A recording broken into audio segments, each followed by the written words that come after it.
पुंडलिकावरद विठ्ठल श्री ज्ञानदेव तुकाराम पंढरीनाथ भगवान की जय।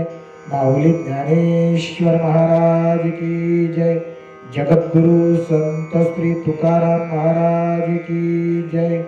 कोटुळेश्वर भगवान की जय। अगस्त्य भगवान की जय। अलंकापुरी पुण्यभूमी पवित्र जिथे नामतो ज्ञान राजा सुपात्र तया ठविता महापुण्य राशी। नमस्कार माझा सद्गुरु ज्ञानेश्वरासी।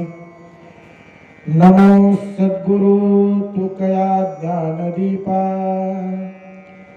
नमो सद्गुरु सच्चिदानंद रूपा। नमो सद्गुरु भक्त कल्याण मूर्ती। नमो सद्गुरु भास्करा पूर्ण कीर्ती। जयांचे केल्या स्मरण होय सकळ विद्येंचे अधिकरण। तेची वंदो श्रीचरण ते श्रीगुरूंचे नमस्कारोनी आता। ते तं भुक्त्या स्वर्गलोकं विशालं क्षिणे पुण्यमर्त्य लोकं विशन्ति। ययं त्रयीधर्मिममुं प्रपन्ना गतागतं कामकामालभन्ते। माऊली महावैष्णव श्रीमंत श्री ज्ञानेश्वर भगवान आणि भगवान गोपाळ श्री कृष्णजींनी धर्मक्षेत्री कुरुक्षेत्रावर अर्जुनाला सांगितलेली श्रीमद भगवद गीता आणि त्या गीतेवर ज्ञानेश्वर महाराजांनी ज्ञानेश्वरीच्या रूपाने सुंदर अशी केलेली टीका। त्या श्रीमद भगवद गीतेतील किंबहुना ज्ञानेश्वरीतील 9वा अध्याय आणि 9व्या अध्यायामधील 21 नंबरचा श्लोक आजच्या दुःखद प्रसंगी प्रवचन रूपी सेवेकरता निवडला। या श्लोकावर ज्ञानेश्वर महाराज फार सुंदर ओव्या करतायत। मग तया पुण्याची पावती उरे सवेची इंद्रपणाची उटी उतरे। आणि येऊ लागती माघारे मृत्यू लोका। जैसा विषाभोगी कवडावीचे मग दारहीचे पुणे तियेचे। तैसे लाजिरवाणे दीक्षितांचे काय सांगू।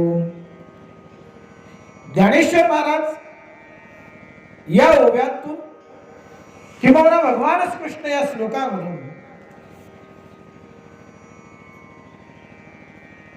पुण्यकर्म केल्यानंतरही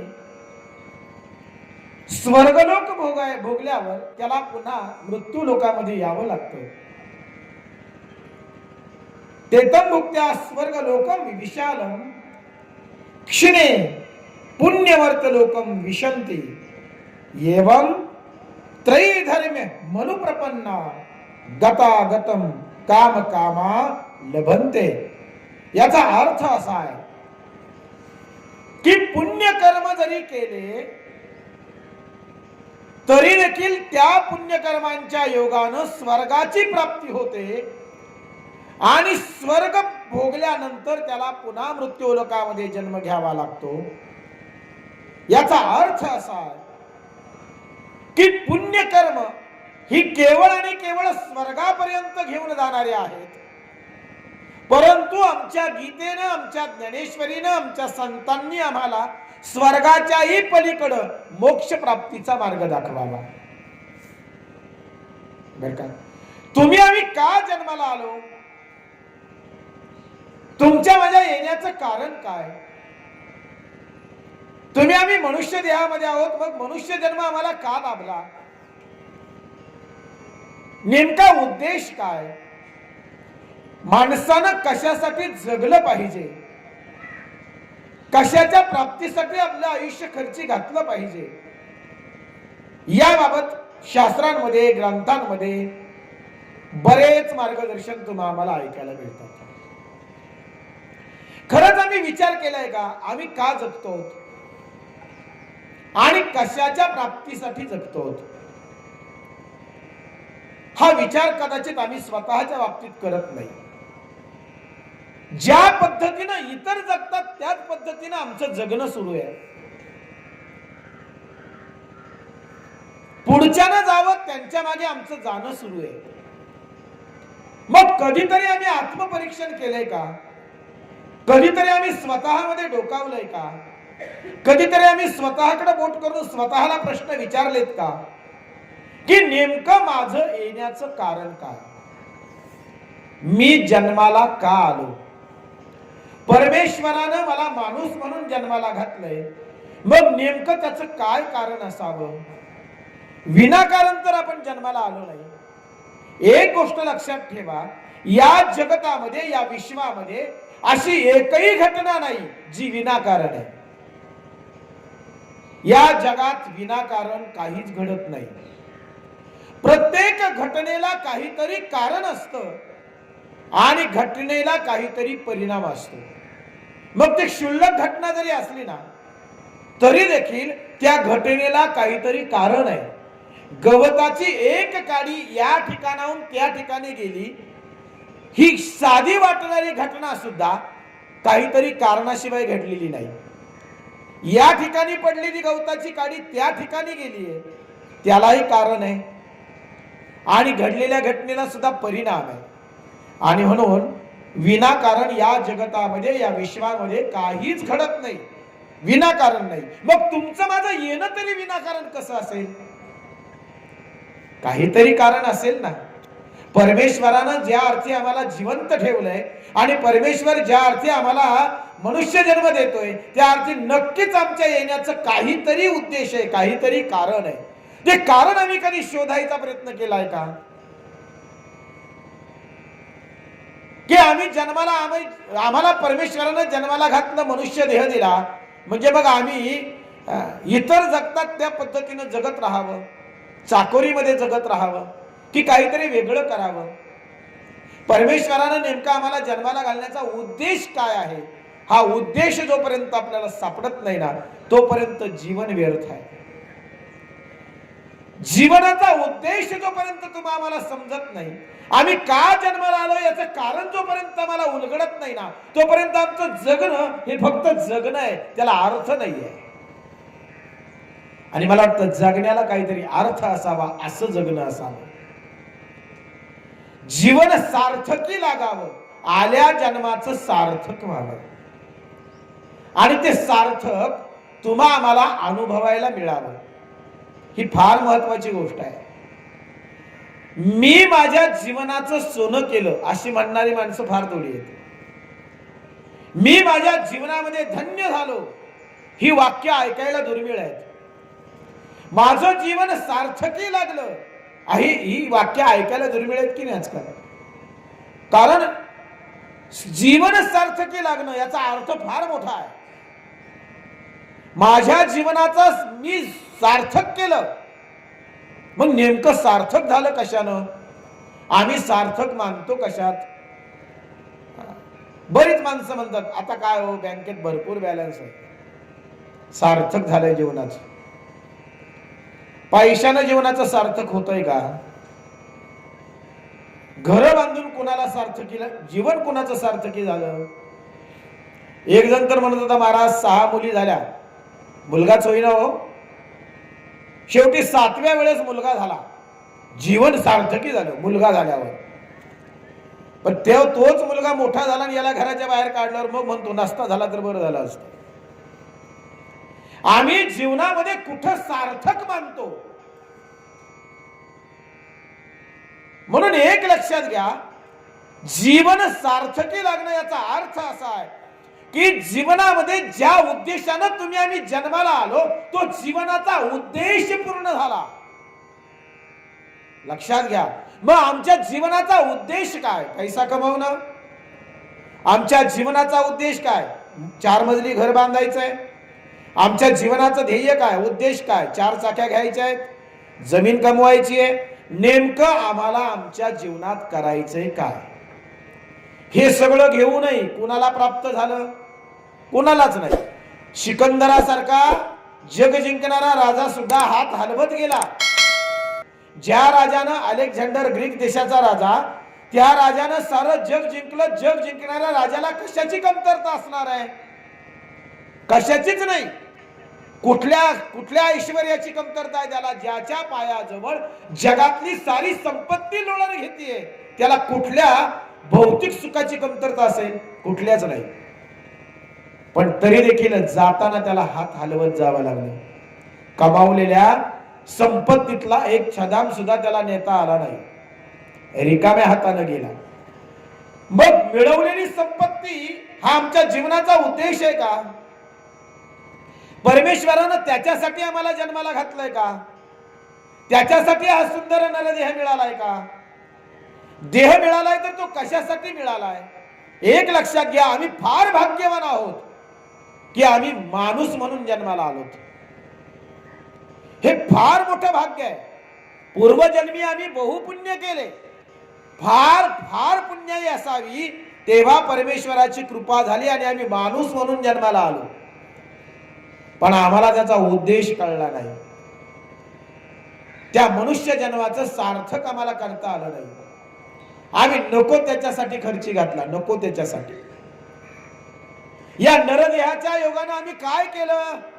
संपत्ती कमावत राहिलो, संसार जमवत राहिलो. पण संसार जमवून तरी आमच्या हाती काय आलं? आमच्या हातामध्ये काय? बरे संतांना उमगलं, आम्हाला नाही. संत म्हणतायत, बहुत पसारा मत करो, कर थोडे की आस, बहुत पसारा जिन कियो, ओ भी गए उदास. कबीरदास म्हणतात, बहुत पसारा मत करो, कर थोडे की आस, बहुत पसारा जिन कियो, ओ भी गए उदास. पसारा वाढवत बसलो आम्ही, भक्त पसारा. इतका पसारा वाढवला की आवरता मुश्किल झालं. मग आम्हाला नेमकं काय करायचंय? पावर का फार महत्वाचा मुद्दा चाललाय. आम्हाला आमच्या जीवनाचा उद्देश शोधायचा आहे. बरं का, जगतात सगळेच, कोण जगत नाही? चौकातला भिकारी सुद्धा भीक मागून जगतोयच की. जगतात सगळेच, पण त्या जगण्याला काहीतरी अर्थ आहे का, हे पाहणं फार महत्वाचं आहे. नुसतं जगायचं नाही, तर जगण्याला अर्थ पाहिजे. जगणं सार्थकी पाहिजे, जगण्याला उद्देश पाहिजे आणि जगण्याचं समाधान पाहिजे. महत्वाचा मुद्दा आहे. आम्हाला नेमकं तेच नाही. आम्ही जगतोच पण जगण्यात समाधान नाही. खरं आहे ना? आम्ही जगतोच पण त्या जगण्यामध्ये आम्हाला समाधान नाही, सुख नाही. त्या जगण्यात आम्हाला काहीतरी जगलोय असं कधी वाटतच नाही.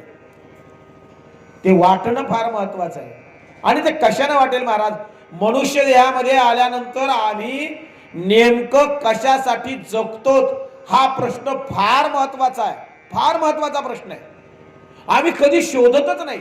कारण या संसाराच्या रामरगाड्यामध्ये आम्हाला या प्रश्नांची उत्तरं शोधायला कधी वेळच मिळाला नाही. नवे नवे आमच्या मनात हे प्रश्नच येत नाहीत की मी कोण आहे. कधीतरी आम्ही प्रश्न केलाय का मा स्वतःला, मी कोण आहे? नाव बाजूला करा, नाव बाजूला करा. जन्माला येताना कोणी नाव घेऊन जन्माला येत नाही. नाव जगानंच दिले आपल्याला. नाव कोणी दिले? जगानंच दिलं ना. आपण तर काही नाव घेऊन जन्माला आलो नाही. जगानं नाव दिलं, तेच नाव मी आहे असं समजून सारा आयुष्यभर आपण जगत राहतो. सारा आयुष्यभर नाव सुद्धा दुसऱ्यानं दिलंय आपल्याला. जन्माला येताना आपण नाव घेऊन जन्माला आलो नाही. मग नाव बाजूला करून मग स्वतःला प्रश्न विचारा, मी कोण? ते नाव बाजूला करा, फक्त नाव, आणि त्या नावाच्या आजूबाजूला जमा केलेला संसार बाजूला करा आणि मग स्वतःला प्रश्न करा, मी कोण आहे? काय कारण माझ्या येण्याचं? परमेश्वरानं एवढ्या समस्यांमध्ये, एवढ्या संकटांमध्ये मला जिवंत ठेवलंय म्हणजे परमेश्वराचा अजूनही काहीतरी माझ्याकडून कार्यभाग करून घेणं आहे. म्हणून तर मी जिवंत आहे. ज्या दिवशी त्या परमेश्वराला वाटेल ना आपलं काम संपलं, त्या दिवशी आपण एक सेकंद सुद्धा या पृथ्वी तलावर राहू शकत नाही. एक सेकंद सुद्धा, एक पुढचा श्वास सुद्धा आपल्याला मिळू शकत नाही. हे लक्षात ठेवायचं. मग ज्या अर्थी आपण जिवंत आहोत त्या अर्थी नक्कीच काहीतरी अजूनही आपल्याकडून होणे आहे, काहीतरी आपल्याकडून घडणं आहे.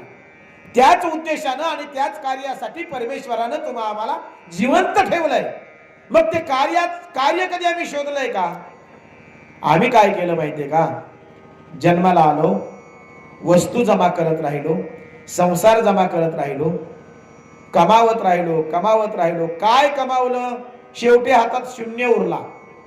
कमावलं काहीच नाही, नुसतीच धावपळ केली, नुसतीच धावपळ, पळापळ पळापळ पळापळ. जन्माला आल्यापासून मरेपर्यंत केवळ आणि केवळ पळत राहिला, केवळ दमला. बाकी हातात काय राहिलं? शेवटी काहीच नाही. कमावलेली संपत्ती वाटून घेतली, कमावलेले इस्टेटीचे वाटे झाले, बँकेतला बॅलन्सही वाटून घेतला. ज्याच्यासाठी जगलो त्या आमच्या मालकीचं काही झालंच नाही. मग आम्ही कमावलं काय? आयुष्यामध्ये मिळवलं काय? हा फार महत्वाचा मुद्दा आहे. आमच्या हातात एवढं सगळं 90 वर्ष 80 वर्ष 90 वर्ष जगून सुद्धा जर आमच्या हातात काहीच शिल्लक राहत नसेल तर ते 90 वर्ष व्यर्थ गेले ना. जर आमच्या हातात काहीच नाही, एवढी धावपळ करून, एवढे कष्ट करून फक्त आम्ही म्हणत राहिलो माझं आहे, माझं आहे, माझं आहे, माझं आहे, माझं आहे, माझं आहे. कोणाच आहे? कुणाचंच नाहीये, कुणाच्याच मालकीचं झालं नाही, कुणाच्याच. जो लिया यही से लिया, जे घेतलं ते इथूनच घेतलंय आणि सोडून सुद्धा इथंच जायचंय. येताना जर आपण काही आणलंच नाही तर नेताना काय नेणार आहे? जर येताना रिकाम्या हाताने खाली आया था, खाली हाथ जाएगा, मुट्ठी बांध के आया था, हाथ पसारे जाएगा. मुठी बांधून जन्माला आलो, जाताना हात पसरून जायचंय. जे कमावलं ते इथूनच कमावलंय आणि सोडून सुद्धा इथंच जायचंय. आपल्या मालकीचं काय? मग आपण काय कमावलं? एक लक्षात घ्या, घर बांधलंय ना ते आपल्या मालकीचं असेल, कदाचित नाव असेल उतार्यावर आपलं, पण सांगू का ते सुद्धा आपल्या मालकीचं नाहीये. जी जमीन आहे ती सुद्धा आपल्या मालकीची नाही, कारण आपल्या मालकीची व्हायची आधी ती आधी कुणाच्या तरी दुसऱ्याच्या मालकीची होती. आता आपल्या मालकीची. आपण गेल्यावरती अजून दुसऱ्या कोणाच्या तरी नावावर होणार आहे. संसार कधी कुणाचा झाला नाही महाराज, कधीच नाही. परिवर्तन हा संसाराचा नियम आहे. वस्तू बदलत राहतात, संसार बदलत राहतो, मालक बदलत राहतात. आपलं येणं जाणं सुरू आहे. एसटी तीच आहे, प्रवासी बदलतात, प्रवासी बदलत राहतात. तुम्ही आम्ही प्रवासी आहोत, येणं जाणं सुरू आहे. मग आम्हाला नेमकं काय करायचंय? आम्हाला येणं जाणंच थांबवायचंय, प्रवासच थांबवायचा आहे. आता नकोय हा आम्हाला प्रवास, नकोय आम्हाला पुन्हा जन्म, नको आम्हाला पुन्हा मृत्यू. माणसं अपेक्षा करतात, चांगलं केलं की स्वर्ग मिळेल, हे केलं की ते मिळेल, हे केलं की ते मिळेल. अहो, स्वर्ग मिळवणाऱ्यांना सुद्धा परत यावं लागलं. स्वर्ग मिळवणाऱ्यांना सुद्धा परत यावं लागलं. इंद्रादी पद भोगणाऱ्यांना सुद्धा परत मृत्यू लोकात येऊन जन्म घ्यावा लागला. हे लक्षात घ्या. ब्रह्मापर्यंत सगळी पद आहेत. पद, ब्रह्मपद, इंद्रपद, पद म्हणतो आपण त्याला, पद. आणि पदावरची माणसं बदलत राहतात, हे लक्षात घ्या. पद तेच असतं पण माणूस बदलतो, खरं आहे ना. तसं ब्रह्म पद आहे, इंद्र पद आहे. ब्रह्मलोकापर्यंत, ब्रह्मापर्यंत सगळ्यांनाच पुन्हा जन्माला यावं लागतं, हे लक्षात घ्या. म्हणून पदावर असणारा कधी स्थिर नसतो, त्याला पदावरून पदच्युत व्हावं लागतं कधीतरी, हे लक्षात घ्या. म्हणून ब्रह्मपद आहे, इंद्रपद आहे, पद आहे. या पदांवरून कधीतरी आम्हाला खाली यावं लागतं. दुर्वास ऋषी आपल्या शिष्यांसह आपल्या आश्रमामध्ये आत्मज्ञानावर चर्चा करतायत, बर का. दुर्वासजी आपल्या शिष्यांसह आपल्या आश्रमामध्ये आत्मज्ञानावर चर्चा करतायत आणि चर्चा चांगलीच रंगली आहे. मोक्ष, आत्मज्ञान या गहन विषयांवर चर्चा चालू आहे. तेवढ्यात बाजूने एक किडा, शेणातला किडा असतो ना तो काळ्या रंगाचा, तो किडा असा रेंगत चालला होता. दुर्वाजीने त्या किड्याकडे बघितलं आणि हसायला लागले. त्या किड्याला उचललं, आपल्या तळहातावर घेतलं आणि त्याच्याशी संवाद करू लागले. बघा बर का, अरे अरे अरे म्हणाले, काय रे तुझी अवस्था, कोण होता तू आणि काय झालाय आता, तुझी काय अवस्था आहे, का रे बाबा म्हणाले, एवढी क्षीण गती का झाली तुझी, एवढी हीन गती का झाली. त्या किड्याबरोबर दुर्वाजी बोलत होते. बाकीच्या शिष्यांना कळे ना आपले गुरुवर्य असं का बोलतायत. दारिष्ट करून एका शिष्याने विचारलं, गुरुवर्य, या किड्याबरोबर तुम्ही संवाद साधतात, नेमकं काय म्हणणं आहे तुमचं, काय बोलताय त्या किड्याशी. दुर्वाजी आश्चर्यानं त्या शिष्याकडे बघत म्हणाले, अरे बाबा तुला माहित आहे का, हा किडा जो माझ्या हातावर आहे ना, हा मागच्या जन्मात इंद्र पदावर बसलेला होता, हा इंद्र होता.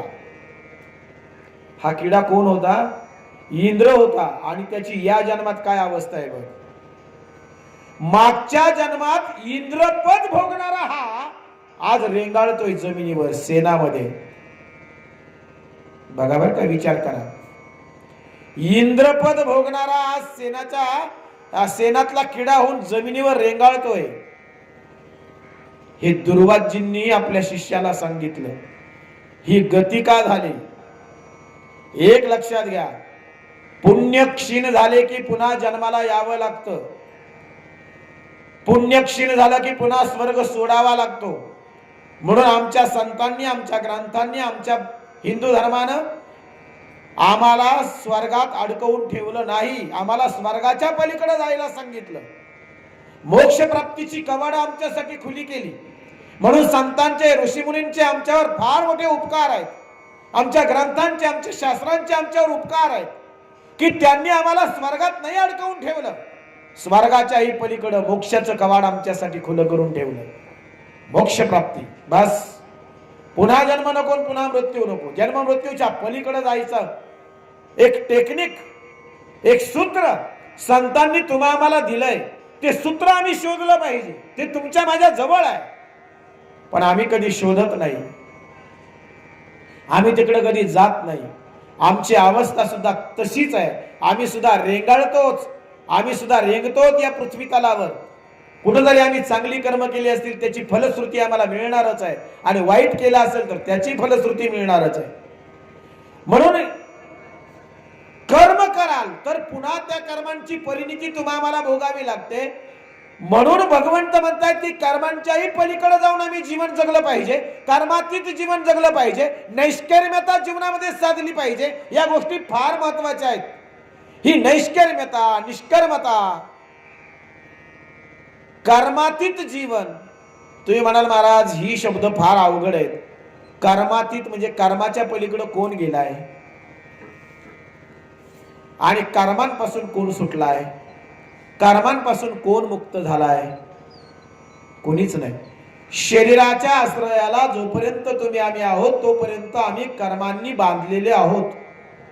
कर्मांपासून सुटणं एवढं सोपं नाहीये. कर्म अति सूक्ष्म आहेत आणि कर्माचे अनेक प्रकार आहेत. शास्त्रात जर बघायला गेलं तर कर्म अनेक प्रकारचे आहेत, बुद्धीत गोंधळ होईल. म्हणून कर्मांपासून कुणीच सुटला नाही. डोळ्यांची पापणी लावणं हे सुद्धा कर्म आहे, आणि नाकातून श्वास आत घेणं आणि तो बाहेर टाकणं हे सुद्धा कर्म आहे. काही कर्म ऐच्छिक असतात, काही अनैच्छिक असतात, काही आपल्या सत्तेने घडतात, काही आपल्या इच्छेशिवाय घडतात. कर्माचे अनेक प्रकार आहेत. त्यांच्यापासून सुटणं कुणालाही शक्य झालं नाही. नैष्कर्म्यता प्राप्त करणं ही एवढी सोपी गोष्ट नाहीये. तरी देखील अर्जुनालाही तेच वाटलं, भगवंता शरीराच्या आश्रयाला आहोत तोपर्यंत कर्मांपासून सुटणे नाही, आणि जोपर्यंत कर्म घडताय तोपर्यंत परिणामांना सामोरं जावंच लागणार आहे, जावंच लागणार आहे. मग कर्मांच्या परिणामांना जर सामोरं जायचंय, चांगलं केलं तर चांगला परिणाम येईल, वाईट केलं तर वाईट परिणाम होईल. मग नेमकं आम्ही करावं काय? अवघड आहे ना. सुटायचं कसं? काहीतरी आम्ही बसलेलो जरी असलो ना, प्रवचन जरी ऐकत असलो ना, तरी मनातले विचार वेगळे असतात. ते सुद्धा कर्मच आहे, लक्षात घ्या. मन जे विचार करतं ना ते सुद्धा सूक्ष्म कर्म आहेत. म्हणून मनात एखाद्या विषयी वाईट विचाराला, भजन चाललंय समोर आणि मनात जर कोणाविषयी वाईट विचार आला तर ते सुद्धा दुष्कर्म ठरतं, हे लक्षात ठेवा. आणि म्हणून कर्म घडतच असतात, सतत घडत असतात, परिणामांना सामोरं जावंच लागतं. सुटायचं कसं हे अवघड आहे. कर्मातीत जीवन जगणं अवघड आहे.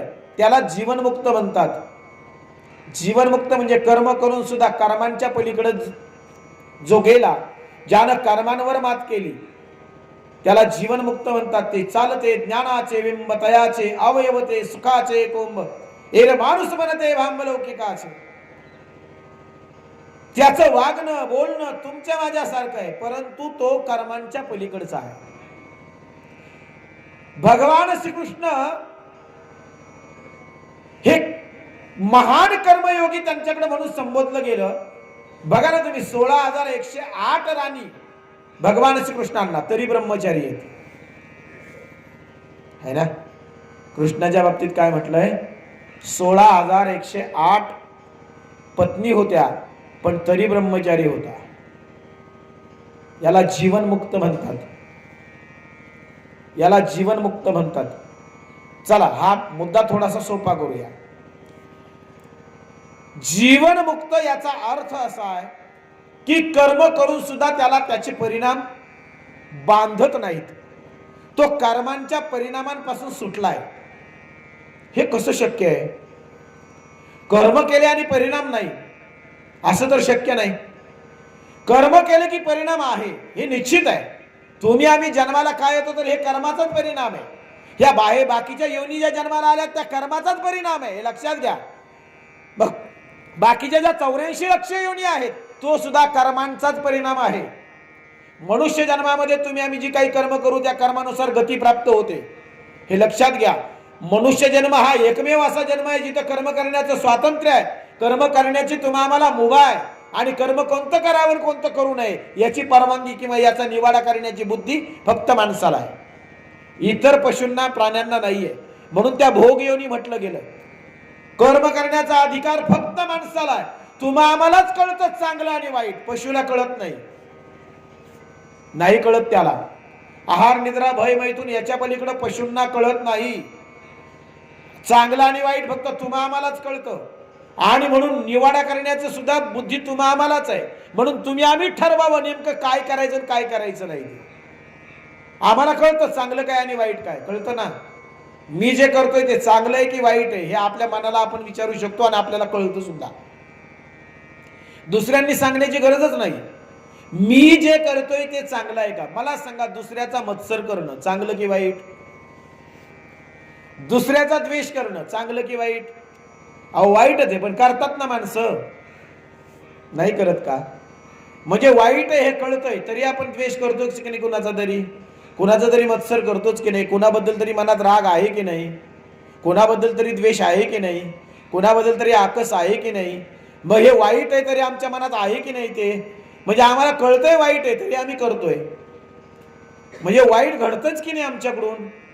चांगलं घडतंय तसं वाईटही घडतंय, ते आम्हाला कळतंय, स्वतःला कळतंय, आपल्या मनाला कळतंय. म्हणून एक सांगू का तुम्हाला, आपण कसे आहोत, आपण कसे आहोत हे आपल्या मनाला विचारायचं आणि आपण कसे आहोत हे समोरच्या डोळ्यात बघायचं.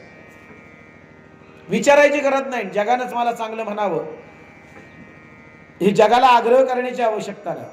आपण कसे आहोत ते एकतर आपल्या मनाला विचारायचं किंवा समोरच्या डोळ्यात बघायचं. आपली उंची किती हे समोरच्या डोळ्यात बघा. तो जितका वाकलाय ना तेवढे आपण उंच आहोत, एवढं लक्षात घ्या. ही उंची फार महत्वाची आहे. जो समोरचा जेवढा वाकलाय ना तेवढा आपण उंच आहोत. ती उंची समोरच्या डोळ्यात बघा. आपण समोरून आल्यानंतर जर माणसं रस्ता बदलून जात असतील तर समजायचं आपल्या जगण्याला अर्थ नाही. मुद्दा लक्षात घ्या.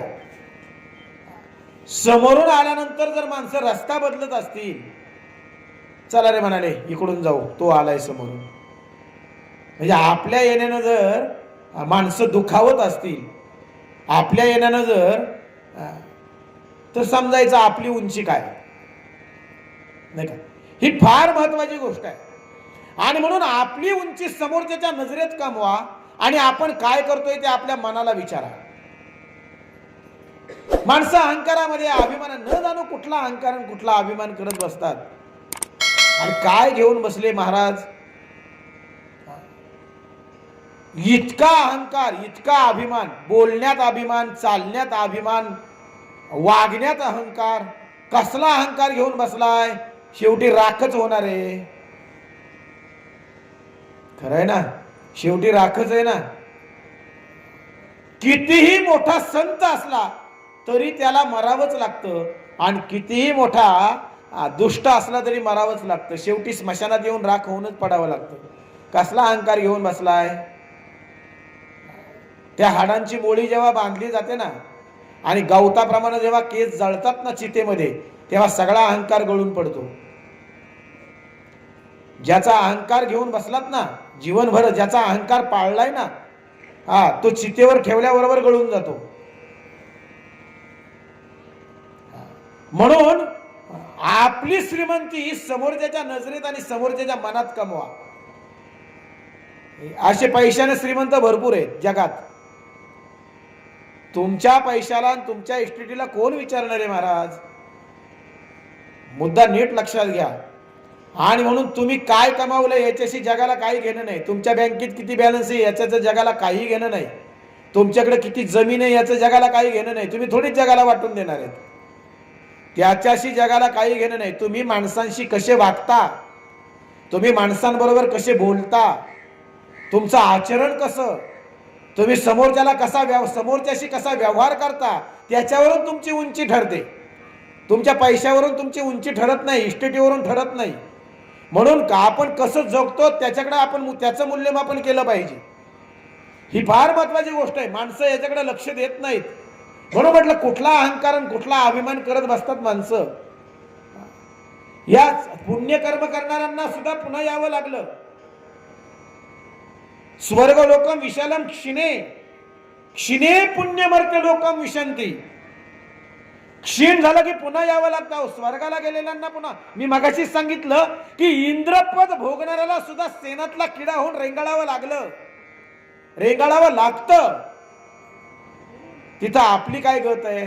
ज्यानं इंद्रपद भोगलं तो सुद्धा सेनातला किडा झाला. म्हणून ही पद, ब्रह्मपद, इंद्रपद, ही सुद्धा पद आहे. पद कधी स्थिर नाही. म्हणून पदाचा अभिमानाने अहंकार नको. ते कुठं स्थिर आहे. पद, प्रतिष्ठा, पैसा या गोष्टी अशा आहेत या स्थिर नाही आहेत. ते आज तुमच्या मालकीचं असेल, उद्या ते दुसऱ्याच्या मालकीचं होईल. म्हणून पदावर असणाऱ्यानं सुद्धा पदाचा मान ठेवावा आणि पदाचा उपयोग करावा. त्याचा गैरउपयोग करू नये, गैरफायदा घेऊ नये. पदासाठी जगतात माणसं, प्रतिष्ठेसाठी जगतात माणसं, पैशासाठी जगतात माणसं, पण तो स्थिर नाहीये. ते आज माझ्या जवळ आहे तर उद्या ते दुसरं कुणातरी जवळ जाणार आहे. आणि म्हणून कधी त्याचा अभिमान ठेवू नका, त्याचा अभिमान बाळगू नका, त्याचा अहंकार करू नका. कारण ते आज माझं आहे तर उद्या ते दुसरं कुणाचं तरी होणार आहे. आणि पदावरून बाजूला झाल्यानंतर पदावर असताना नमस्कार करणारे सुद्धा मग बाजूला जाताना रामराम सुद्धा घालत नाहीत. हे लक्षात घ्या. म्हणून कुठं तरी पदावर आहोत म्हणून आम्हाला नमस्कार आहे एवढं लक्षात घ्यायचं. एकदा बाजूला झालं की मग बाजूला गेले तरी रामराम नाही. म्हणून कुठं तरी आम्ही अहंकार आणि अभिमान बाजूला ठेवून सोज्वळ सुंदर जीवन जगायला काय हरकत आहे महाराज. अभिमान बाजूला ठेवून, गुरमी बाजूला ठेवून जगायला काय हरकत आहे. नम्रपणे जगायला काय हरकत आहे. शेवटी मरायचंच आहे. मेल्यानंतर माणसांनी कुठेतरी आपल्याला दोन शब्द चांगले आपल्या मृत्यूवर बोलावेत, असं तरी आपण जीवन जगलं पाहिजे. व्यर्थ जीवन जगण्यात काय अर्थ आहे महाराज. हे काय पुन्हा मिळणार नाहीये. म्हणून सांगायचं तात्पर्य एक आहे. ज्ञानेश्वर महाराज सुद्धा फार सुंदर बोलतायत. मग तया पुण्याची पाऊटी सरे. पुण्याची पाऊटी सरली ना की सभेची इंद्रपणाची उटी उतरे. मी मगाशी तुम्हाला इंद्राचं उदाहरण दिलं. इंद्रपणाची उटी उतरे आणि येऊ लागती माघारे मृत्यू लोका. इंद्र ब्रह्मादिकांना देखील पुन्हा मृत्यू लोकामध्ये येऊन जन्म घ्यावा लागला. सध्याचा ब्रह्म कितवा आहे माहिती आहे का तुम्हाला? 7वा आहे. म्हणजे याच्या सध्या जो ब्रह्मपदावर विराजमान आहे ना, त्याच्या आधी 6 ब्रह्म झालेत. आणि आताचा जो इंद्र आहे सध्याचा, तो 14वा इंद्र आहे. म्हणजे आधी 13 इंद्र झालेत. या चौकडीतली सांगतोय मी. या चौकडीतली. आता ते गणित फार मोठं आहे, तिकडे गेलं की पुन्हा मुद्दा बाजूला होतो. पण म्हणून आधी 13 इंद्र झालेत, एवढं लक्षात घ्या. आता आधी जे 13 झालेत, त्या 13 इंद्रांची गती काय असेल आपल्याला माहित नाही. कोण किडा असेल, कोण मुंगी असेल, कोण काय असेल, कोण काय असेल. पण एकेकाळी इंद्रपद भोगलेले ते सुद्धा पुन्हा मृत्यू लोकामध्ये आले आणि त्यांना सुद्धा जन्म घ्यावा लागला. ब्रह्मपद भोगणाऱ्यांना सुद्धा जन्म घ्यावा लागला. तर आपल्या पदांचं काय घेऊन बसलात? आणि म्हणून कुठंतरी आम्ही मृत्यू लोकाला पुन्हा येणार नाही या दृष्टीनं आम्ही आमचा प्रयत्न असला पाहिजे.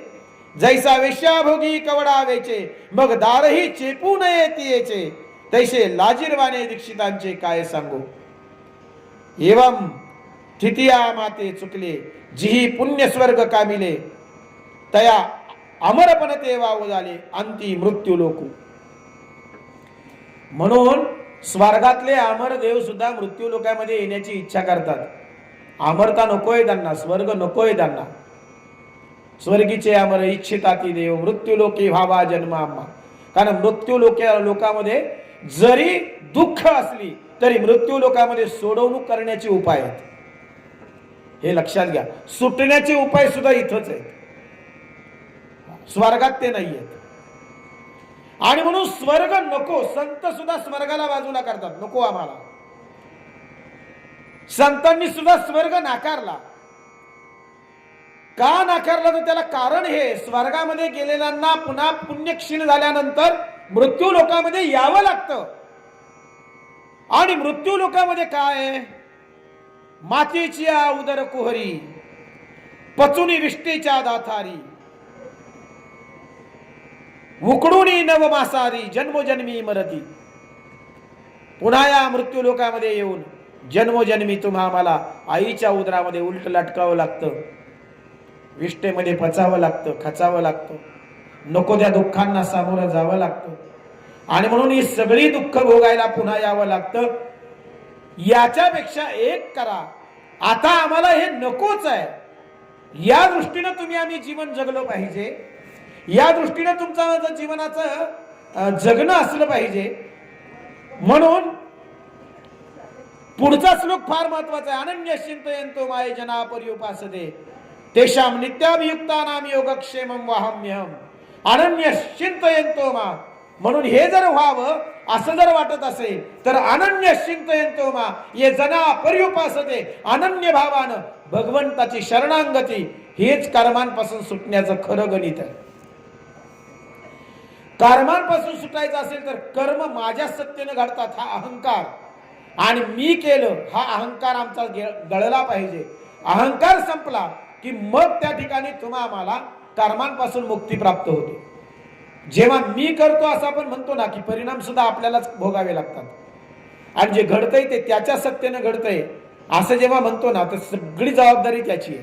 म्हणून भगवंत म्हणतात अनन्य चिंतयन्तो मा ये जना पर्युपासते, अनन्य भावानं मला शरण ये. शरण आल्यानंतर तू काया वाचा मन बुद्धी या सर्वांनी मला स्वतःला समर्पित कर.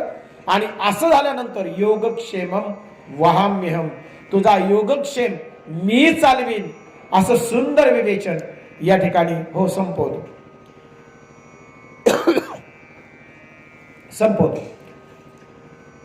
आणि म्हणून या ठिकाणी कर्मांपासून सुटायचं असेल आणि तुम्हा आम्हाला जर जीवनाचं सार्थक व्हावं असं वाटत असेल तर अनन्य चिंतयन्तो मा, अनन्य भावानं भगवंताचं चिंतन व्हावं. चिंता बाजूला कराव्यात, चिंतन व्हावं. आम्ही चिंता करतो त्यामुळे चिंतन होत नाही. फक्त चिंतन करा. चिंता तो वाईन आवडीने भावे, हरिनाम घेसी तुझी चिंता त्यासी सर्व आहे. चिंता करणारा भगवंत आहे. चिंतन आपण करावं, त्याचं नाव घ्यावं. तो तुमच्या माझ्या काजासाठी निश्चित उभा राहतो, कर्मांपासूनही मुक्ती देतो आणि तुमच्या माझ्या जीवनाचं सार्थकही त्याच्याच चिंतनानं आहे. आणि म्हणून बाकी सगळ्या गोष्टी जीवनामध्ये तुम्ही आम्ही जे काही करतो ना त्या गोष्टी करत असताना आम्हाला फक्त अनन्य भाव आणि भगवंताचं अनन्य भावानं चिंतन होणं ही अतिशय आवश्यक बाब आहे, असं सुंदर विवेचन निरूपण या श्लोकातून भगवंत करतायत. श्लोक फार सुंदर आहे, त्यावर फार सुंदर निरूपण होऊ शकतं. एतम मुक्त्या स्वर्गलोकम विशालम क्षिणे पुण्यमर्त्य लोकम विशंती एवं त्रैधर्म्य मनुप्रपुन्ना गतागतम काम कामा लभंते. असा सुंदर श्लोक या ठिकाणी भगवान श्रीकृष्णांनी या श्लोकातून स्वर्गप्राप्तीची इच्छा करणाऱ्यांना देखील मृत्यू लोकामध्ये जन्माला यावं लागतं आणि म्हणून कर्मातीत जीवन जगायचं असेल तर तुम्हाला भगवंताला अनन्य भावानं शरण जावं लागेल. अनन्य चिंतयन्तो माय जना पर्युपासते तेषां नित्याभियुक्तानां योगक्षेमं वाहम्यहम्. अशा पद्धतीनं भगवंत तुम्हाला या ठिकाणी उत्तम असं मार्गदर्शन करतायत. असो. आत्मके देवे येणे वाग्यज्ञे तोषावे तोषोनि मज द्यावे पसाय दान हे जे खळांची व्यंकटी सांडो तया सत्कर्मी रती वाढो भूता परस्परे पडो मैत्र जीवांचे दुरिताचे तिमिर जाओ विश्वस्वधर्म सूर्ये पाहो जो देवांशील तो तेलाह प्राणी जात वर्षत सकळ मंगळी ईश्वर निष्ठांची मांदियाळी अनवरत भूमंडळी भेट तू भूता चला कल्पतरूंचे आरव चेतना चिंतामणींचे गाव बोलते जे अर्णव पीयूषाचे चंद्रमे जे अलांछन मार्तंड देता बहीन ते सर्वाही सदा सज्जन सोय रे हो तू किंबहुना सर्व सुखी पूर्ण होनी तिही लोकी भजिजो आदि पुरुषी अखंडित आणि ग्रंथोपजीविये विशेषी लोकीये दृष्टादृष्ट विजये हो आवे जी येथ म्हणे श्री विश्वेश्वराव हा होईल दान पसाव येणे वरे ज्ञान देवो सुखिया झालो